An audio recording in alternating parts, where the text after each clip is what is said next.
The political landscape has shifted irrevocably with the official confirmation that Keir Starmer has signed his resignation today. This moment marks far more than just a change in leadership. It represents a critical juncture for both the Labour Party and British politics as a whole.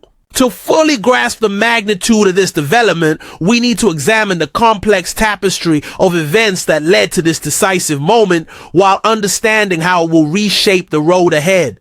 Starmer's journey from human rights lawyer to party leader was always one of cautious calculation rather than charismatic revolution. His initial promise was to stabilize the Labour Party, still reeling from the polarizing Corbyn years, to make it electable again through disciplined messaging and a return to moderate policies. For a time, this strategy appeared successful as Labour made gradual gains in local elections and opinion polls while the Conservative government stumbled through various scandals and crises. Yet beneath this surface of steady progress, fundamental weaknesses in Starmer's leadership were becoming increasingly apparent. His cautious, lawyerly approach that initially seemed like a strength gradually revealed itself as a fatal limitation. Across the political spectrum, from progressive members to centrist MPs, frustration grew at what many saw as a lack of bold vision or clear direction. The Labour leader found himself trapped between factions, too radical for some, too timid for others, in an impossible balancing act that ultimately satisfied nobody. This tension came to a head through a series of disappointing by-election results and underwhelming poll numbers that failed to reflect the scale of Conservative weakness. Despite Rishi Sunak's struggles with a divided party and stagnant economy, Labour under Starmer consistently fell short of establishing the commanding lead expected of an opposition during such turbulent times. The decision to resign now, according to multiple insider accounts, was not taken lightly nor made suddenly. It emerged from months of intense pressure and difficult conversations with senior party figures who had grown increasingly concerned about Labour's electoral prospects. Internal polling reportedly showed alarming weaknesses in crucial red wall constituencies, the very seats Labour must win to form a government.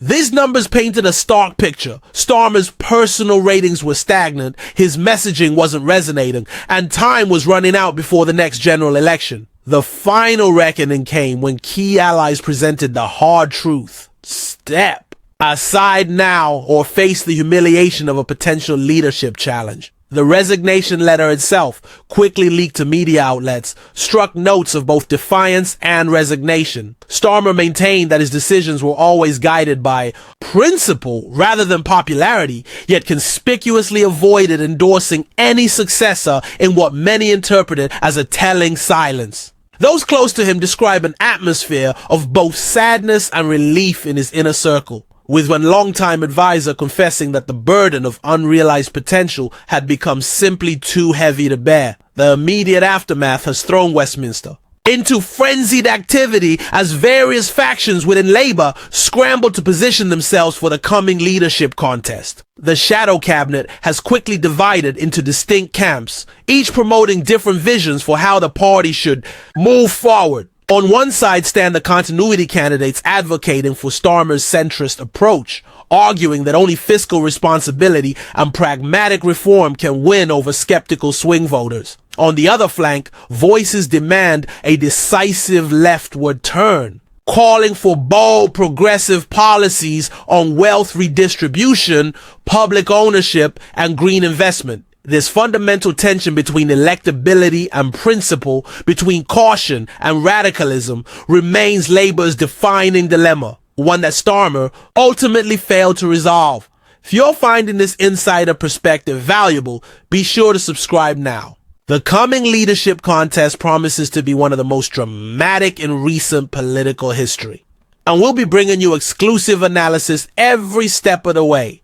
You won't want to miss what happens next. The timing of Starmer's departure reveals much about his strategic calculation. By resigning now, he provides his successor with precious time to establish themselves before facing the electorate. It also forces the Conservatives to completely rethink their attack lines after years spent framing Starmer as indecisive and uninspiring. Yet this opportunity comes with significant risks. The deep ideological divides within Labour won't magically disappear with a new leader. The membership remains torn between its socialist roots and more moderate modernizers, between grassroots activism and professionalized electioneering. Whoever takes over will inherit this fundamental tension along with all its challenges. Beyond Westminster, Starmer's resignation reflects a broader global pattern of center-left parties struggling to capitalize on conservative failures. From the Democrats in America to social democratic parties across Europe, progressive movements are wrestling with similar existential questions about how to balance principle with power.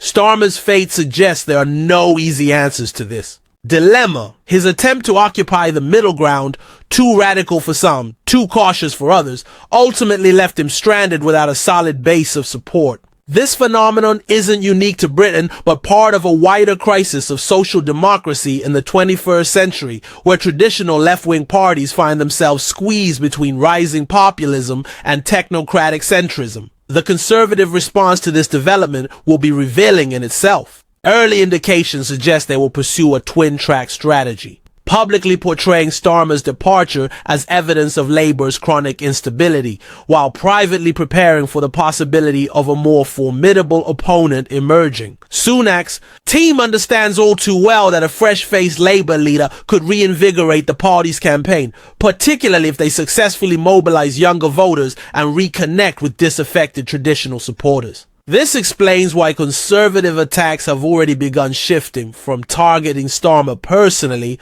to warning about the dangers of Labour lurching to the left under new leadership. The question of who might replace Starmer has immediately dominated political discourse, with several prominent figures already being discussed as potential successors. Wes Streeting, the Shadow Health Secretary, has built a reputation as one of Labour's most effective communicators with a compelling personal story that resonates across traditional divides. His pragmatic approach to NHS reform has won praise from centrists but drawn criticism from unions and the party's left wing.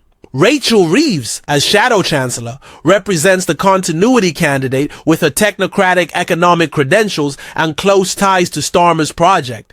However, doubts persist about whether she possesses the charisma needed to inspire voters beyond Labour's core support. Angela Rayner, the deputy leader, offers a starkly different proposition with her working-class authenticity and fiery rhetorical style that energizes the party base. Yet questions remain about whether she can appeal to the more conservative-leaning voters Labour needs to win. David Lammy has emerged as a unifying figure with cross-party appeal through his focus on social justice issues. Though some wonder if he can reconnect with the Red Wall constituencies that abandoned Labour in 2019. Make sure to subscribe because we'll be bringing you in-depth profiles of each leadership contender in the coming days, analyzing their strengths, weaknesses, and hidden support within the party. This is one political drama you'll want front row seats for. The historical context surrounding Starmer's resignation makes for sobering reading for Labour supporters. He becomes the fourth consecutive Labour leader to leave office without becoming Prime Minister, a statistic that lays bare the party's deep-seated challenges since its last election victory in 2005. This pattern of failure raises profound questions about whether Labour's brand has become fundamentally tarnished in the eyes of British voters, and whether it might require a prolonged period in opposition, similar to the Conservatives' wilderness years after 1997, to properly redefine its purpose and identity. International comparisons offer both warnings and potential roadmaps. Starmer's trajectory bears uncomfortable similarities to Hillary Clinton's failed 2016 campaign or the collapse of France's Socialist Party. Cases where center-left forces failed to capitalize against weak opponents because they couldn't articulate an inspiring alternative. The common thread appears to be voters rejecting lesser evil politics in favor of clearer visions, whether from the left or right. Yet there are also examples of successful reinvention, like Canada's Liberals under Justin Trudeau, or Germany's SPD under Olaf Scholz, that shows center-left parties can recover when they find the right balance of pragmatism and principle. Despite The gloom surrounding Starmer's departure, Labour retains several structural advantages that a skilled new leader could potentially exploit. The Conservatives appear exhausted after 14 years in power, weighed down by accumulated failures and internal divisions. Boundary changes may work in Labour's favour at the next election, while the party's grassroots organisation has consistently outperformed polls in recent by-elections.